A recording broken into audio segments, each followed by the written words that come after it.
Assalamualaikum warahmatullahi wabarakatuh.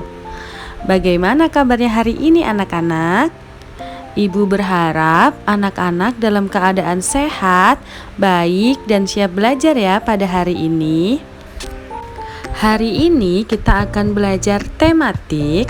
Tema 9, benda-benda di sekitar kita. Subtema 1, benda tunggal dan campuran. Pembelajaran 1.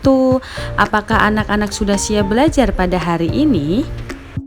Baik, hari ini kita akan belajar mengenai iklan, tujuan iklan, fungsi iklan, ciri-ciri iklan, jenis iklan. Kita juga akan belajar mengenai zat tunggal dan zat campuran yang terdapat pada iklan.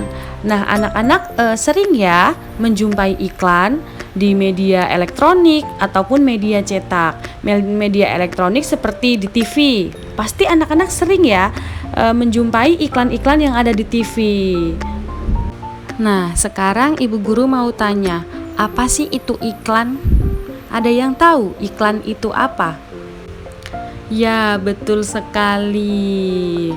Iklan adalah salah satu media promosi yang berupa rangkaian pesan dan dapat digunakan untuk mengenalkan suatu produk maupun jasa ke jangkauan pasar yang lebih luas. Pada dasarnya, iklan dapat memberikan dampak yang luar biasa baik ketika digunakan sebagai media promosi.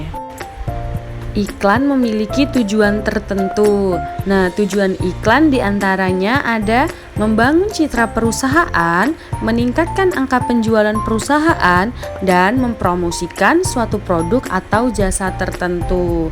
Tidak hanya tujuan, iklan juga memiliki fungsi. Fungsi iklan diantaranya membujuk lebih banyak konsumen, memberikan informasi mengenai produk atau jasa tertentu, dan menjaga memori atau ingatan konsumen. Jenis iklan dapat dibagi menjadi beberapa jenis berdasarkan media yang digunakannya. Berikut adalah beberapa iklan yang dibedakan menurut media penyebarannya. Yang pertama ada iklan media cetak. Iklan media cetak adalah jenis iklan yang dicetak dan dibagikan kepada publik dengan cara konvensional. Beberapa jenis iklan media cetak yang sering kita temukan di kehidupan sehari-hari adalah brosur, majalah, koran, dan selebaran. Yang kedua ada iklan elektronik. Selain disebarkan melalui media cetak, iklan juga dapat disebarkan melalui alat-alat elektronik seperti radio dan televisi.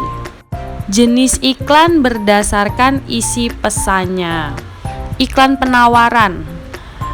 Iklan penawaran juga termasuk iklan yang bersifat persuasif. Sebab iklan yang bersifat persuasif adalah iklan yang dibuat dengan menggunakan rangkaian kata persuasif atau mengajak banyak orang untuk membeli dan menggunakan produk atau jasa tertentu. Yang kedua ada iklan permintaan. Selain iklan penawaran, ada juga jenis iklan lainnya yang bernama iklan permintaan. Biasanya jenis iklan ini akan dibuat atas permintaan suatu instansi atau lembaga tertentu. Namun, tidak menutup kemungkinan ada beberapa individu juga yang membutuhkan jenis iklan ini. Contohnya, iklan permintaan adalah iklan lowongan kerja. Agar perusahaan bisa segera mendapatkan pelamar kerja yang sesuai dengan kriterianya, maka mereka harus memasang iklan untuk menyebarkan informasi terkait lowongan kerja tersebut. Yang ketiga ada iklan layanan masyarakat. Bisa dilihat dari namanya, iklan layanan masyarakat akan selalu berkaitan dengan kegiatan-kegiatan yang sering dilakukan oleh masyarakat sekitar. Umumnya, jenis iklan ini akan dibuat untuk mengajak orang-orang atau himbauan menghindari pemakaian narkoba atau barang-barang berbahaya seperti ini lainnya. Tidak hanya itu, iklan layanan masyarakat juga bisa digunakan sebagai iklan pajak agar orang-orang yang bertanggung jawab tersebut dapat segera membayarkan pajaknya secara tepat waktu. Contoh lainnya seperti himbauan menggunakan masker dan tetap jaga jarak untuk menghindari penyebaran virus corona. Selanjutnya, iklan berdasarkan bentuknya.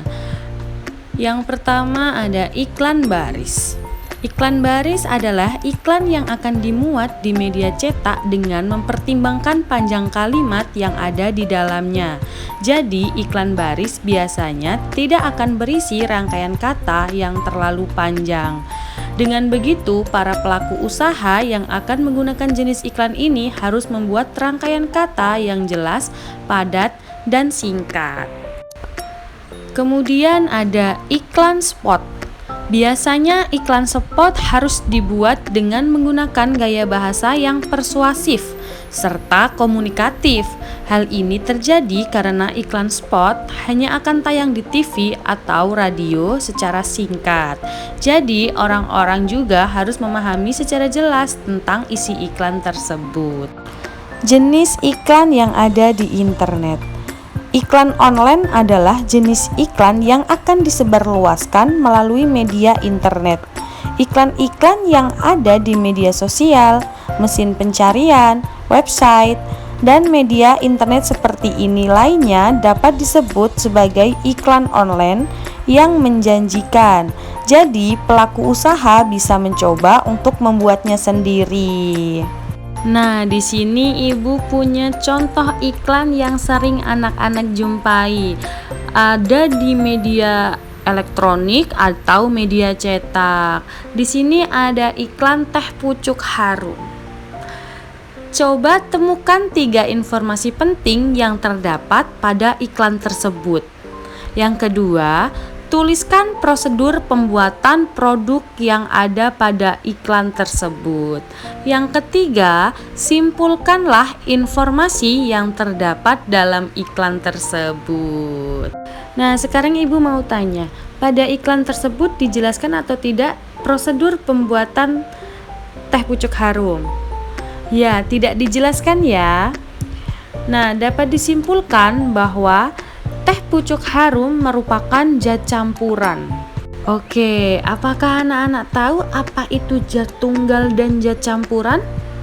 Ada yang bisa menjawab? Baik, jika belum tahu, mari simak penjelasan berikut. Zat tunggal adalah materi yang terdiri atas satu jenis zat saja.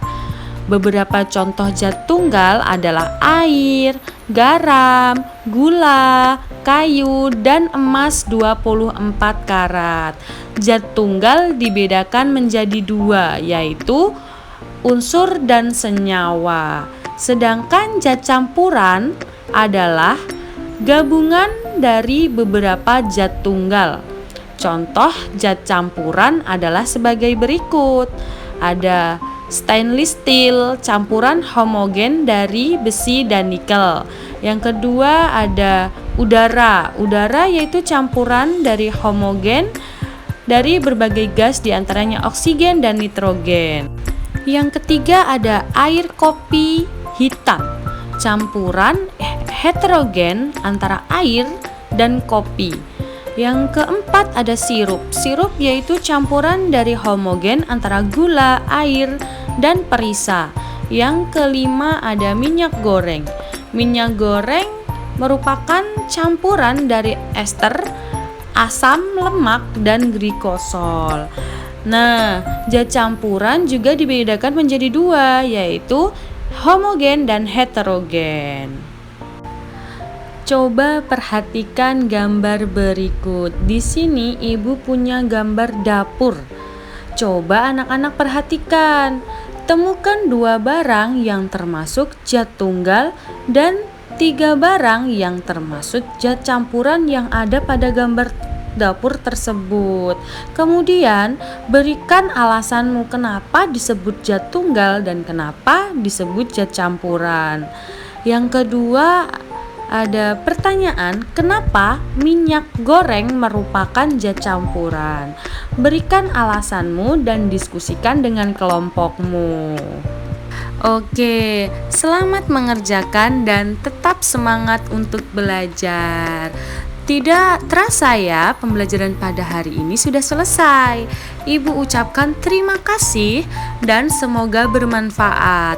Semoga anak-anak mudah menerima materi pada hari ini, sehingga anak-anak dengan mudah mengerjakan soal-soal yang diberikan oleh ibu.